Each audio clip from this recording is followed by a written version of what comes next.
안녕하세요. 저는 착한 아들 둘을 둔 나약한 엄마입니다.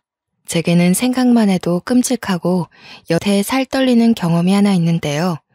아직도 그때의 기억을 털어내지 못하고 가끔씩 악몽을 꿉니다. 두 번 다시 겪고 싶지 않은 일을 지나오면서 제 스스로가 정말 쓸모없고 나약한 존재라고 생각했어요. 두 아이의 엄마로서 전혀 그 노릇을 못했고 무능하기 짝이 없다고 자책을 많이 했죠. 한때는 엄마의 자격이 없다고 여기며 정말 큰일 날 생각까지 했던 사람입니다. 그때마다 제 곁에서 정신 차릴 수 있도록 따끔하게 충격을 준 남편 덕분에 끝내 기회를 다시 얻었네요.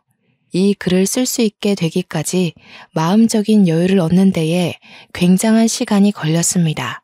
이제는 2년 전의 이야기가 되어버린 저의 끔찍한 과거를 지금 청취자들에게 들려드리고자 합니다. 저희 부부는 중국집 가게를 하는 사장입니다. 남편과 함께 신혼 때부터 계획해서 차린 중국집인데요. 한자리에서 제법 오래 했고 매상을 차곡차곡 부지런히 올려 제법 살림을 넉넉하게 살고 있었죠. 위치가 초중고 모여있는 근방에 있었기에 손님은 늘 끊이지 않았어요. 학교에서 배달을 시킬 때도 많고 가족 단위의 손님들이 학교 주변에서 외식하면 만만하게 들여다보는 곳이 저희 중국집이었거든요. 특히 입학식과 졸업식엔 아주 난리가 난답니다. 휴일이 없다 보니까 저희 부부는 평일 낮에 조금 한산할 경우가 휴일이나 다름없었어요. 어떨 때는 피곤해서 하루 정도 쉬고 싶기도 합니다. 사람이라면 아무리 돈 잘 버는 장사치라도 놀고 싶잖아요. 드러눕고 싶기도 하고. 그럼에도 저희 부부는 늘 손님들께 파이팅 넘친다는 소리를 많이 들었는데요. 저희가 그렇게 힘내서 매출에 신경을 기울일 수 있었던 건 당연히 사랑스러운 두 아들 덕분이랍니다. 저희 애들은 특히 짜장면을 좋아해요. 아들 둘은 매번 부모님이 짜장면 집을 해서 너무 좋다고 해맑게 얘기를 하더라고요. 아들들이 말하기를 자기들 반에서 저희 부부가 제일 갖고 싶은 부모님으로 소문이 났다지 뭡니까. 아들 친구들이 하나같이 저희 아들을 보고 매일 짜장면을 공짜로 먹을 수 있어서 좋겠다고 그렇게 부러워한대요. 자식들이 저렇게 저희를 자랑스러워하고 좋아하는데 저희가 어떻게 힘이 안 생기겠습니까? 자식들만 보면 없던 힘도 생긴다는 저의 친정 부모님 말이 자식을 낳고 보니까 완전 이해가 되더라고요. 건강하게만 자라줘도 너무 좋은데 저희 부부가 또 하나 복받은 게 뭐냐면요. 저희 아들들은 연년생인데도 싸우지 않고 참 사이가 좋았다는 거예요. 쌍둥이처럼 똑 닮아서 사람들이 볼 때마다 쌍둥이 아니냐고 묻기도 하는데 보통은 형제 자매가 그런 소리를 들으면 서로 기분 상해하지 않습니까? 그런데 저희 아들들은 사람들한테 그런 소리 듣는 걸 되게 좋아하고 즐겼다는 겁니다. 형제 애가 남다르게 좀 강했어요.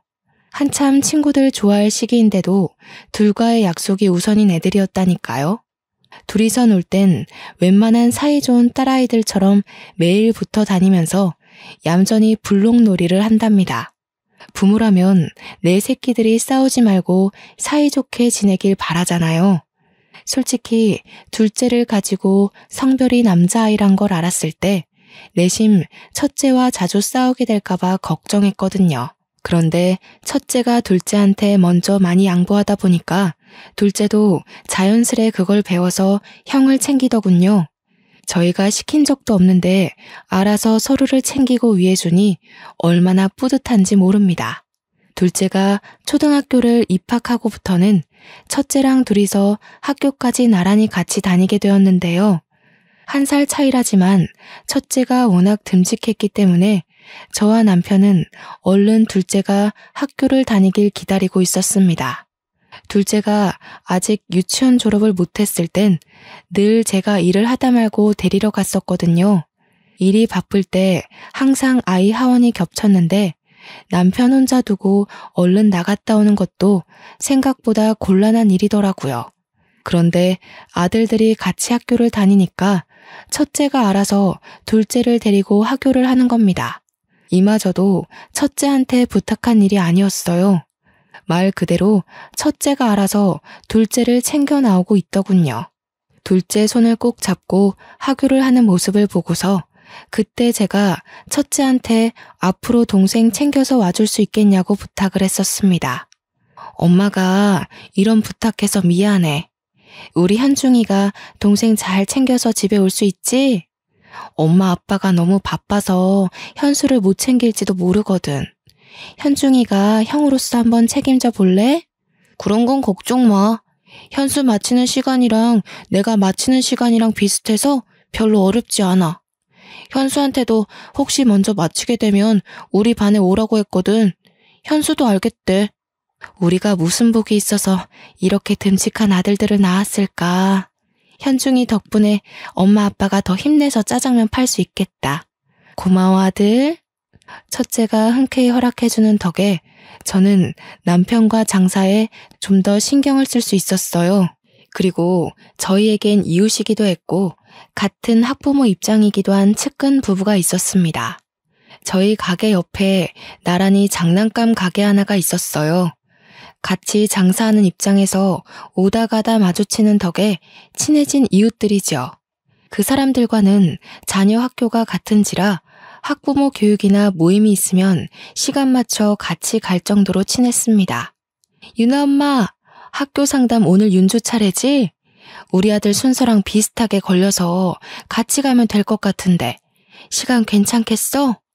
그럼요 언니. 나중에 저녁 때쯤 제가 언니 가게 찾아갈게요. 상담 끝나고 차 한잔 할래요? 이번에 저희 외가 쪽에서 콧감 가지고 왔는데 아주 실하고 맛있더라고요. 좀 챙겨드릴게요. 맛있는 거 있으면 늘 나눠 먹고 서로의 자녀들을 내 자녀처럼 돌봐주기도 했습니다. 너무 고맙게도 우리 아들들 생일이 되면 그 집에서 장난감도 하나씩 선물을 해주곤 했어요. 직접 골라서 원하는 걸 갖게 해주었는데 그날만 되면 아들들이 아침부터 기뻐 날뜁니다. 장난감 받는 날이라면서 마치 산타 할아버지한테 선물 받는 것처럼 행복해했죠. 아들이 둘인 저희와 달리 그쪽은 딸이 둘이었는데요. 저희처럼 연년생은 아니었고 첫째 딸이 우리 첫째 아들과 동갑이고 둘째 딸이 아직 유치원을 다니고 있었습니다. 서로 거리가 가깝다 보니까 자연스레 아이들 4명이서 서로를 잘 어울려 놀게 되더라고요. 따로 소개해준 적도 없는데 자기들끼리 이미 친한 걸 보고 역시 아이들 친화력은 남다르다고 생각했죠. 또 아이들 입장에선 얼마나 재미있는 환경이겠습니까? 조금만 왔다 갔다 하면 부모님 가게를 탐방할 수 있고 더 가면 학교 놀이터에서 놀 수도 있고 서로 늦게까지 놀더라도 집이 가까우니 금방 귀가할 수 있으니 말입니다. 저희 아들들은 물론이고 장난감 가게 딸내미들에게도 짜장면을 무상으로 많이 제공해줬습니다.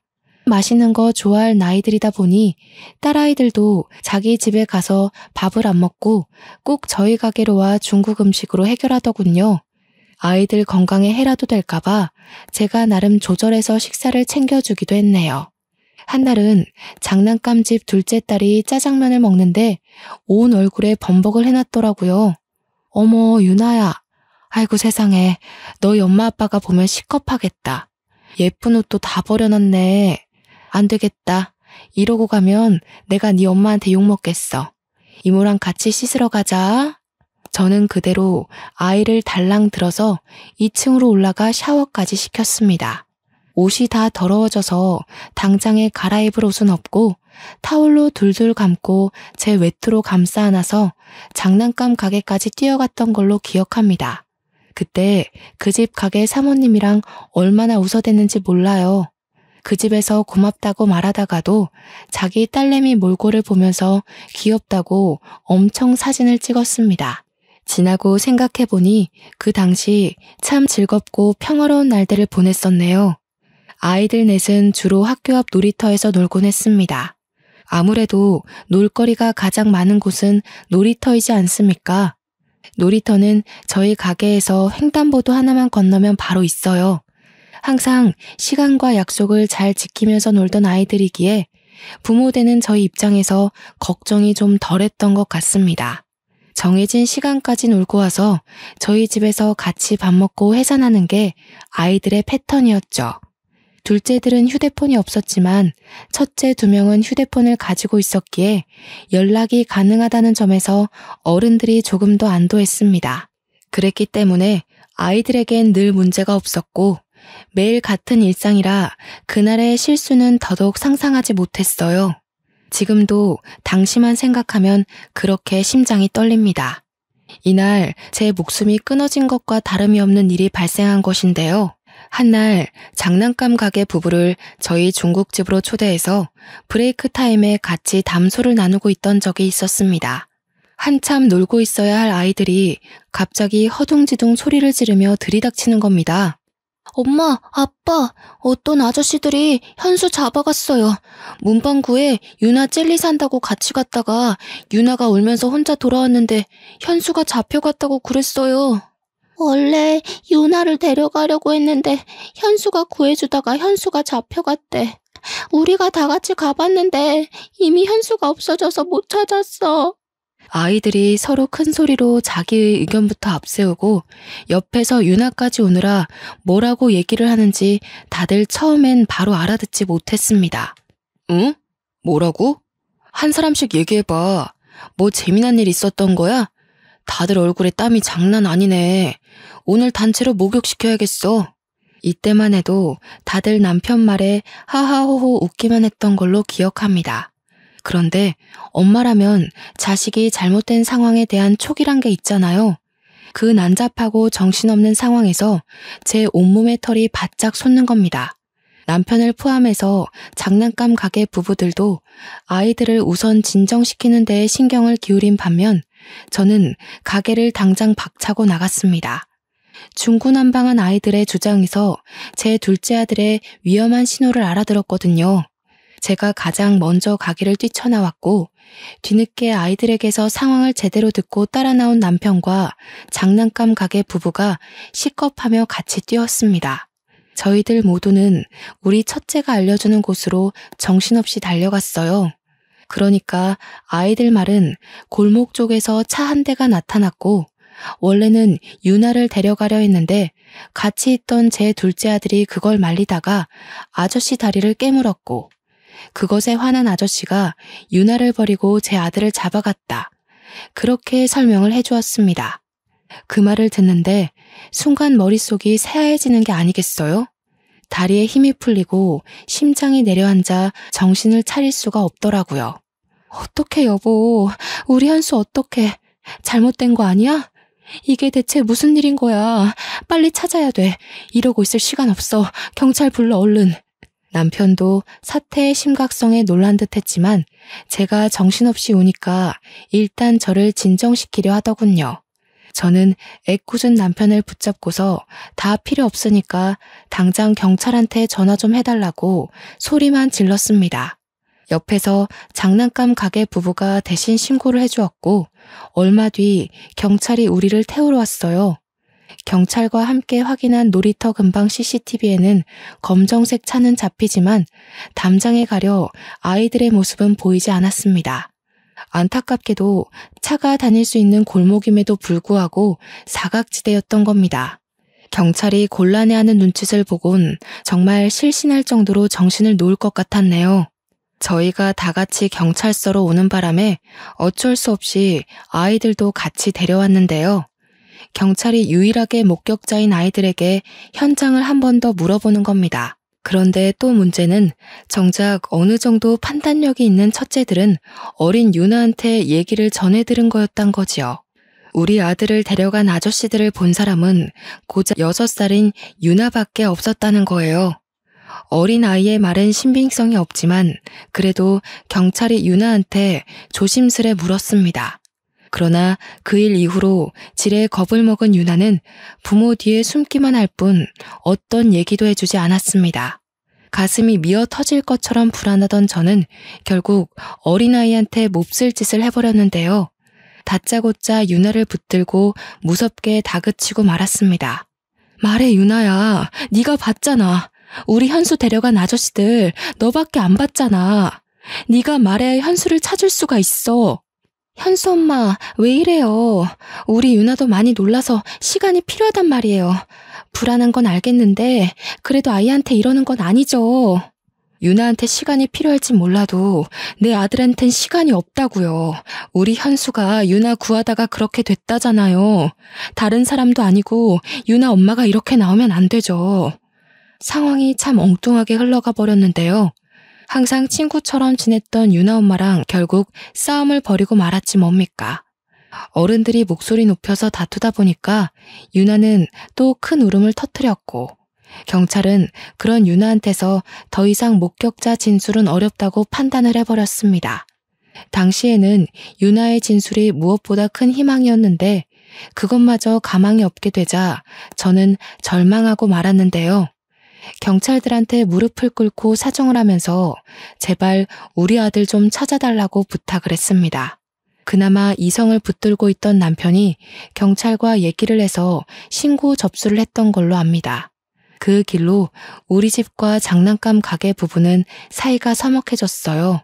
그래도 꽤 긴 세월을 이웃으로 함께 잘 지냈는데 한순간에 남보다 못한 사이가 되어버렸죠. 그러거나 말거나 저는 경찰 도움으로 아들 찾는 데 여념이 없었습니다. 장사는 해야 했기에 남편만 정신 바짝 차려 일을 했고 저는 길거리를 돌아다니며 전단지를 뿌려 방송국도 찾아가 할 수 있는 모든 걸 다 시도하며 아들 찾기에만 온 에너지를 쏟았습니다. 저희 집이 돈이 부족한 게 아니기 때문에 제 아들을 찾기 위해서 더더욱 수단을 가리지 않았죠. 그러면서도 하원하고 돌아오는 유나를 기다렸다가 유나를 붙잡고 계속해서 그날의 진위를 물었습니다. 유나야, 아직도 말해줄 생각이 없는 거니? 우리 현수는 너 구하려다가 사라졌는데 너는 뭐가 그렇게 무서워서 입을 꾹 닫고 있는 거야? 이모가 불쌍하지도 않아? 유나가 기억나는 거 조금만 얘기해줘도 현수 오빠 찾을 수 있어. 응? 그만하세요, 아줌마. 저희 엄마가 아줌마 만나서 얘기하지 말라고 그랬어요. 제 동생 그날 이후로 잠도 제대로 못 자요. 엄마가 최대한 그날을 잊는 게 좋다고 저보고도 얘기하지 말라고 했어요. 뭐? 지금 너희들은 다 무사하다고 이렇게 모른 척하는 거야? 우리 현수가 유나를 무슨 마음으로 구했는데 어떻게 우리한테 이럴 수가 있어? 유나가 잠을 제대로 못 잔다고? 그럼 우리 현수는, 집에도 못 오고 있는 우리 현수는 얼마나 무섭겠어. 아이들한테 화풀이를 해서는 안 되는 거였는데 어른답지 못하게 고작 9살과 6살짜리 애들을 붙잡고 성질을 내버렸습니다. 그냥 너무 화가 났던 것 같아요. 우리 아들이 좋은 마음으로 유나를 도와줬을 걸 알기 때문에 마냥 모른 척 그날을 덮으려고 하는 유나 식구들이 밉더라고요. 제가 울분을 터뜨리자 윤주가 유나를 슬쩍 당기며 제게서 떨어뜨려 놓았습니다. 그대로 저한테서 도망쳐 부모님을 부르며 집으로 달려갔죠. 저만 이 상황이 답답했던 겁니까? 유나네 부모님들은 같은 어른이 돼서 어떻게 이럴 수 있답니까? 자기 딸을 살리다가 우리 아들이 변을 당한 건데 어쩜 이리 모르쇠하고 있을 수 있어요? 하루 이틀 지날 때마다 커져가는 불안감을 이기지 못하고 저는 장난감 가게까지 찾아가서 난동 부리길 여러 번 했던 것 같습니다. 유나 엄마, 좀 나와 봐요. 유나 엄마가 어떻게 우리한테 이래요? 우리 아들이 왜 그런 변을 당했는지 알면 유나 엄마가 이러면 안 되는 거잖아요. 유나네 식구만큼은 이 상황을 모른 척하면 안 되는 거 아니에요? 여보, 이러지 마. 사정 이해 못하는 거 아니잖아. 여기서 이런다고 우리 아들 일이 해결되는 게 아니야. 그만하고 나랑 같이 계속 알아보자. 말이 안 되잖아. 우리 아들이 왜 그렇게 됐는데. 관련 없는 사람들도 아니고 유나가 우리 아들을 봤어. 유나랑 내 아들이 같이 있었다고. 내가 이렇게라도 안 하면 우리 아들을 정말 찾지 못할 것 같아서 이러지. 제가 동네에 떠나가도록 소리를 지르고 오열을 하고 욕을 해도 유나 부모는 코빼기도 모습을 비추지 않았습니다. 그럼에도 양심은 있는지 저를 경찰에 신고까진 안 하더라고요. 그냥 문을 걸어 잠그고 제가 지쳐서 떠날 때까지 두들기도록 내버려 두기만 했습니다. 정말 고통스러운 시간이었어요. 경찰한테서 연락은 잠잠하고 자꾸 시간은 흐르는데 날씨는 또 얼마나 좋은지. 학교를 하교한 아이들의 웃음소리가 식당 안으로 흘러 들어올 때면 귀를 틀어막고 정수기 옆 구석에 앉아 울기만 했습니다. 제가 얼마나 못난 상태로 시간을 보내고 있었으면 우리 첫째가 와서 저를 달래주기까지 했을까요? 첫째가 저더러 미안하다고, 자기가 동생을 제대로 살피지 못해서 그렇게 된 거라고, 잘못했다 사과를 하는 게 아닙니까? 도대체 제가 무슨 큰 잘못을 했길래 둘째뿐만이 아니라 우리 첫째한테도 이리 못난 엄마 노릇을 하고 있는 건지. 고작 초등학생이었던 첫째를 꼭 안아주면서도 저는 망가지기 시작한 우리 가정을 마냥 손 놓고 있어야만 했습니다. 앞으로 우리 식구들이 얼마나 아픈 시간을 보낼지가 예측이 되더라고요. 별 수 없었죠. 그걸 알았음에도 제가 전혀 차릴 기운이 없었다는 겁니다. 그렇게 세월이 흘러서 결국 유나가 초등학생이 될 때까지 제 아들은 찾지 못했어요. 그 사이 결국 유나네는 이사를 가게 되었죠. 아마 그때부터였을 겁니다. 저는 다 죽은 사람처럼 집 밖을 나오지 않았어요. 장사도 돕지 못하고 내내 둘째 방에 누워만 있었습니다. 우리 아들의 살내음이 여전히 남아있는 그곳에서 벗어나지 못했어요. 매일 울기를 반복했고 실제 둘째의 꿈을 몇 번 꾸기도 했습니다. 첫째와 남편은 저를 걱정하면서도 어쩌지 못해 같이 소가리만 했는데요.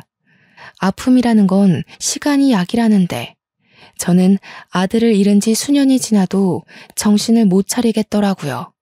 벌써 둘째를 못 본 지가 20년 가까이 되었지만 저의 시간은 여전히 과거의 그날로 멈춰 있었고 남편이 저를 병원에 데려갈 정도로 우울증까지 찾아왔습니다. 저 때문에 남편이 많이 고생했어요. 남편도 아들을 잃은 상심이 말 못하게 클 텐데 제가 너무 몸져 눕다 보니까 그 마음을 억지로 억눌렀을 거란 말이에요.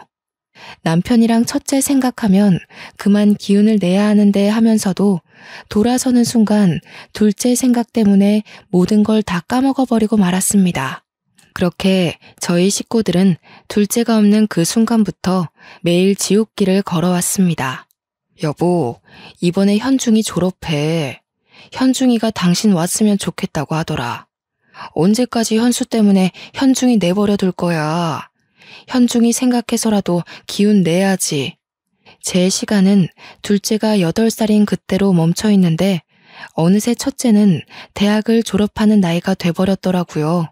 제가 살펴보지 못한 사이에 첫째는 벌써 의대 졸업을 앞둔 장학생이 되어 있었습니다.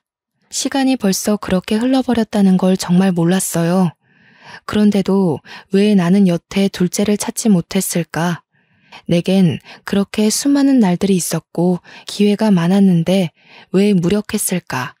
더 힘을 내지 못했을까? 이렇게 모든 생각들이 결국 둘째로 이어지고 끝내 저를 향한 자책으로 연결이 되는데 제가 첫째를 챙길 수 있었을 리 만무하지 않습니까? 저는 남편과 첫째 졸업 이야기를 하다가도 둘째를 어제 잃은 사람처럼 남편 품에서 또 눈물을 흘렸습니다. 나 죽을 것 같아, 여보. 아무래도 안 되겠어. 우리 현중이한테 너무 미안하지만 나 우리 현수 이렇게 보내고 못 살아요. 내가 우리 아들 혼자 있는 걸 이대로 둘 수가 없을 것 같아. 무슨 소리 하는 거야, 지금? 현수를 정말 생각한다면 죽을 것 같은 힘을 억지로 내서라도 내 아들을 기다릴 생각을 해야지. 쓸데없는 생각하지 마. 당신 지금 현수 엄마이기도 하지만 현중이 엄마이기도 해. 이때야말로 제가 정말 진심으로 극단적인 생각을 했던 순간입니다. 그 어린 아들이 누군지도 모를 어른의 손에 잡혀가 낯선 곳에서 혼자 두려움에 떨고 있을 생각을 하니 엄마인 제가 숨을 쉬고 있는 게 너무나도 죄스럽게 느껴졌거든요. 엄마로서 아무것도 못하고 손 놓고만 있어야만 하는 당시 현실이 저를 손가락질하는 기분이었습니다. 아무래도 제가 무의식적으로 우리 아들이 죽었다고 인정한 듯 싶어요. 그래서 그때 아마 제 둘째를 따라 죽고 싶었던 게 아닌가 생각이 듭니다. 제가 그런 위험한 고백을 하고 나서부터 남편과 첫째는 번갈아가며 저를 더 극진히 보살폈습니다. 그야말로 민폐덩어리가 따로 없었죠. 둘째를 잃고 엄마의 자격이 없다고 반평생을 괴로워하며 살았음에도 정작 살아있는 식구들에게마저 여전히 쓸모없는 아내이자 엄마로 있었던 거예요. 남편한테도 너무 미안했지만 특히 첫째한테 미안해서 한날의 졸업을 앞뒀는데도 공부를 하고 있는 첫째 방을 찾아갔습니다. 현중아, 엄마가 미안해. 엄마가 진작에 정신을 차리고 우리 현중이 보살펴줬어야 하는데 아무것도 못해주고 이렇게 슬퍼하기만 했네. 너무 미안하다, 아들. 누굴 닮아 이렇게 잘 커준 건지. 우리 아들 정말 훌륭하게 자라줬네. 졸업 너무 축하해. 엄마, 나 아직 현수 포기 안 했거든. 앞으로도 현수를 직접 눈으로 보기 전까지 포기 안 할 거야. 근데 우리가 현수 생사는 알아야 되잖아. 당연히 현수가 살아있다고 믿지만 확실히 하기 위해서 이제 그만 유전자 등록을 하는 게 어떨까 싶은데. 첫째는 자기도 둘째가 돌아오길 나날이 기도하고 있다고 했습니다.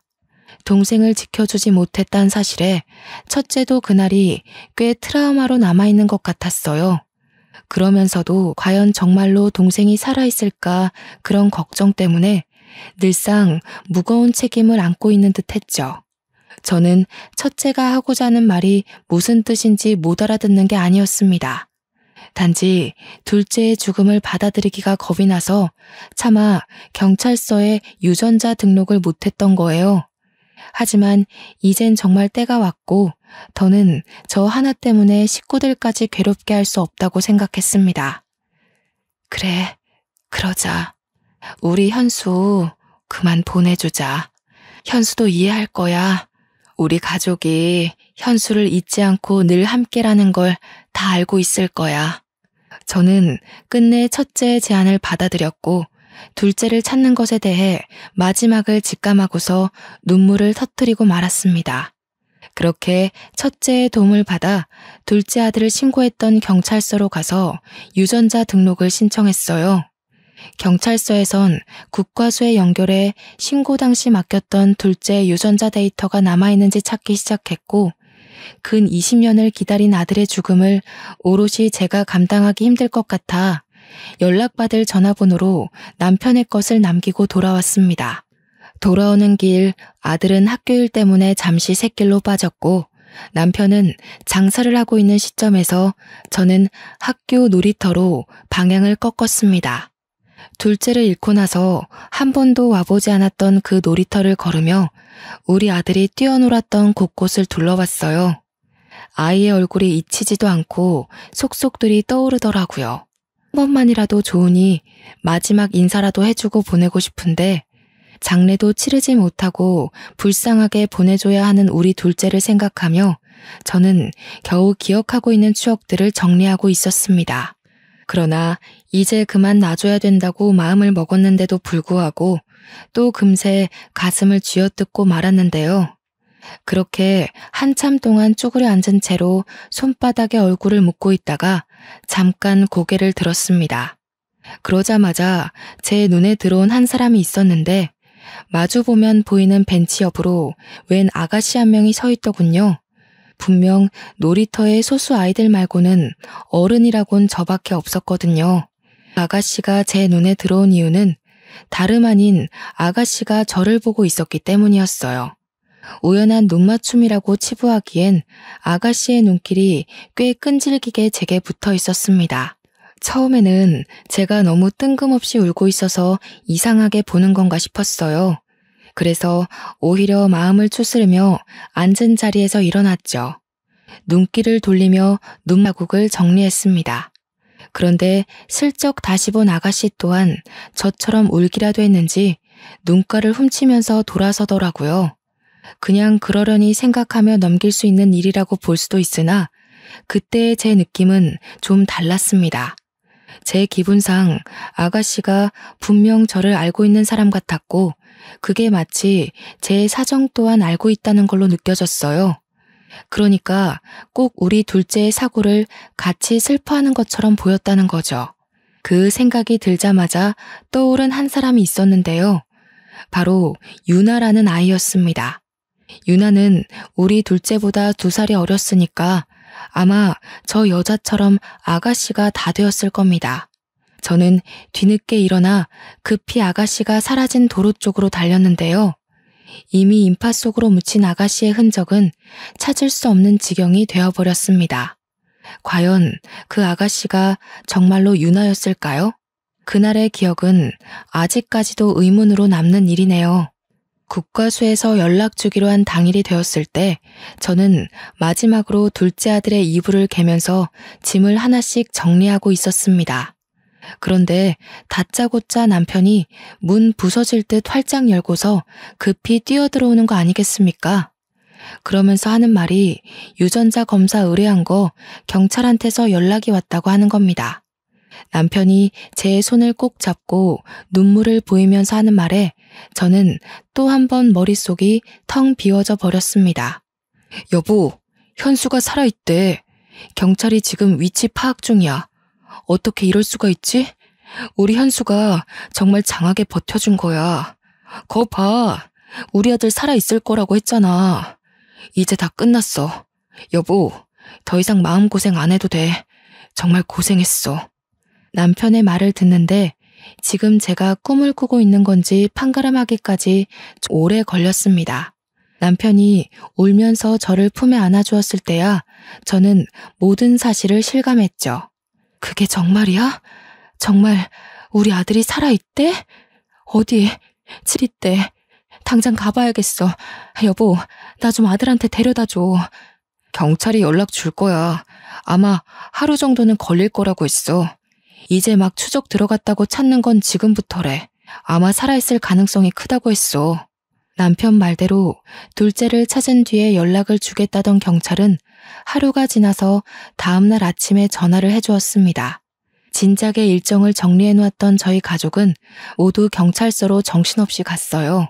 경찰이 안내해준 곳으로 따라갔더니 웬 청년이 하나 앉아 있었는데요. 좀 꾀지지하긴 했으나 우리 둘째가 맞다는 걸 단번에 알아봤지 뭡니까. 너무 많이 커버렸지만 제가 바로 알아볼 수 있었던 이유는 바로 첫째와 쌍둥이처럼 똑 닮은 얼굴 때문이었습니다. 현수야, 아이고 감사합니다. 하느님 너무 감사합니다. 우리 현수 고생 많이 했지. 엄마가 늦게 찾아서 미안해. 이렇게 살아있는 줄도 모르고 엄마가 더 노력하지 못했어. 고맙다. 있어줘서 고마워. 그때부터 저는 정신없이 울면서 우리 둘째 얼굴을 만지느라 주변 기억들은 좀 흐릿합니다. 둘째를 안아주면서도 이게 현실이 맞나 싶어서 몇 번이나 아들을 주물럭거렸어요. 남편과 첫째와도 인사를 나누는 둘째를 놓지 못하고 내내 붙잡고 있었습니다. 둘째가 제게 엄마라고 불러주는 말을 듣고 나서야 이 모든 것이 현실이라는 걸 제대로 받아들였던 것 같네요.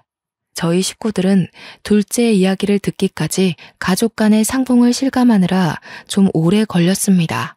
도대체 어떻게 지냈던 거야? 이렇게 멀쩡히 살아있었으면서 왜 우리를 찾아오지 못했어? 어디 멀리 가서 있었던 거니? 너를 찾으려고 방방곡곡을 돌고 방송까지 냈는데도 못 찾았는데 그럴 만한 이유가 있었던 거야? 몰라. 살았는지도 모르겠고 집에 어딘지도 기억이 잘 안 나고 그냥 깡패 아저씨들이 도망가면 가만 안 둔다고 해서 시키는 대로 있었어. 듣고 보니 둘째는 잡혀가자마자 웬 껌파리로 구걸을 하면서 사람들한테 돈을 받아 바치는 일을 했다고 합니다.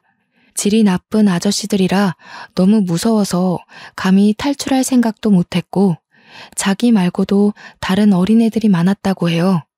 고등학생 나이가 되고부터는 아저씨 일터에서 일을 했는데 거기 손님으로 오는 아저씨들이 도박으로 돈을 잃으면 홧김에 손찌검을 하는 사람들도 있었다고 하는 거 아니겠습니까? 그 소리를 듣는데 얼마나 억장이 무너지던지. 아들 손을 잡고 있는 내내 두 손이 우리 남편 손보다 거칠어서 한참 문질렀던 것 같아요. 심지어 둘째는 이름도 바뀌어 있었습니다. 그래서 저희랑 경찰이 더 찾지 못했던 거였어요.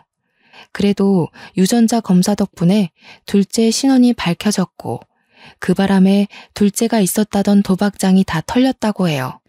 형사가 들이닥쳐서 거기 도박쟁이들이 죄다 잡혀온 걸로 알고 있습니다. 얼마나 고생을 했으면 애가 이렇게 삐쩍 말랐을까. 어디 아픈 데는 없니? 그동안 많이 힘들었지. 이젠 아무 걱정하지 마. 엄마가 다 해결해 줄게. 저를 잊었을 거라고 생각했어요. 찾지 않길래 원망도 했지만 제가 이름까지 바뀌어 버렸으니까 못 찾을 수도 있겠구나 하면서 이해도 되고, 또 살다 보니까 원래 이렇게 사는 게 익숙하기도 했던 것 같고. 그럴 리가 있겠어? 네가 우리 식구한테 얼마나 소중한 가족인데. 엄마 아빠가 정말 노력 많이 했어.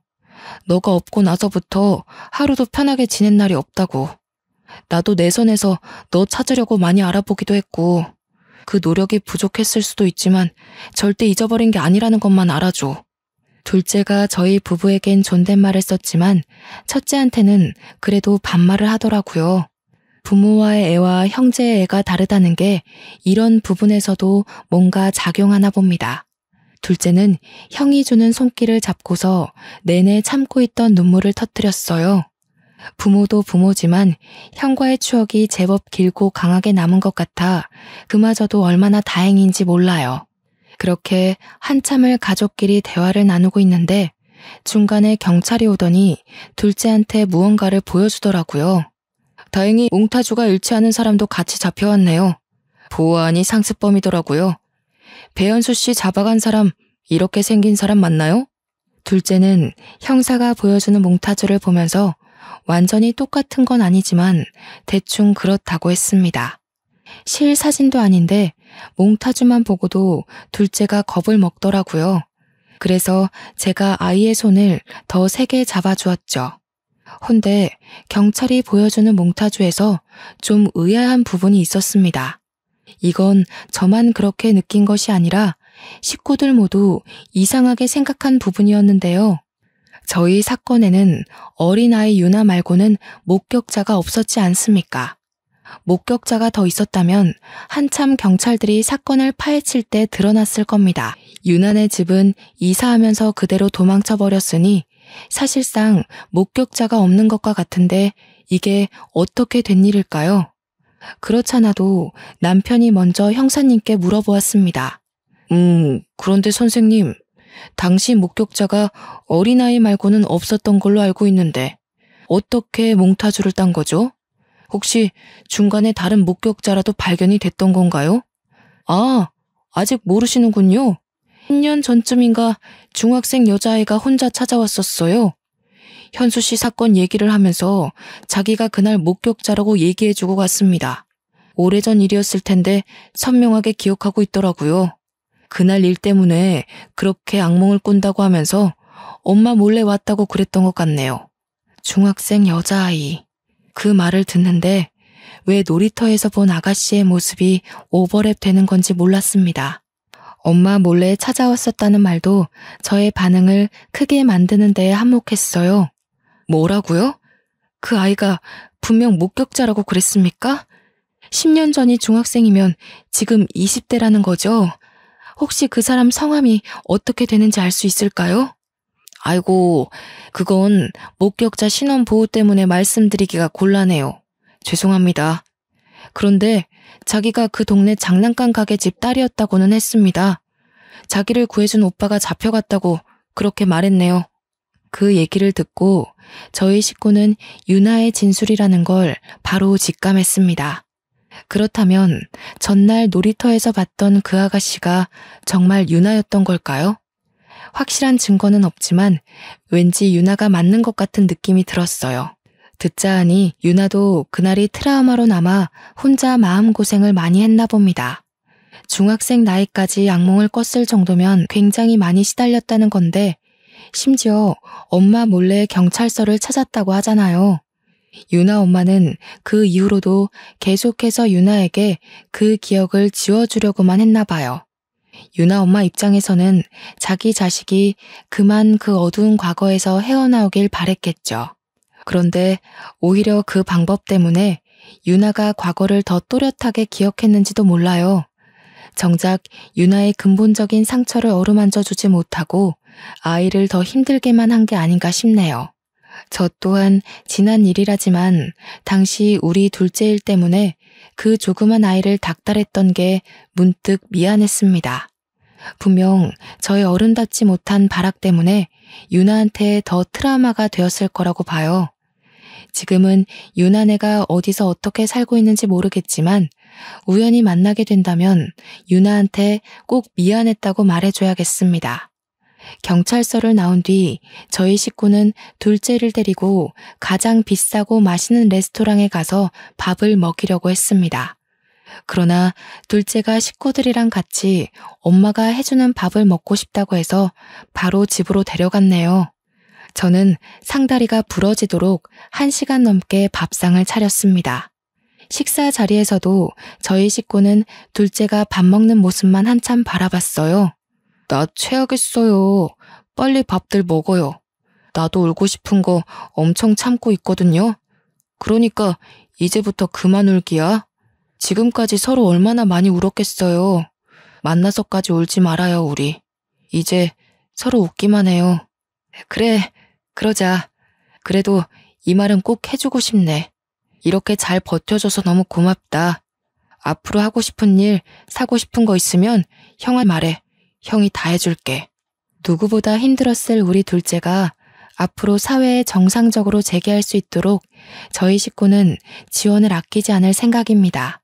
저는 아직도 이게 꿈인지 생시인지 가끔 몰라서 자다가 새벽에 일어나 둘째 방문을 열어봐요.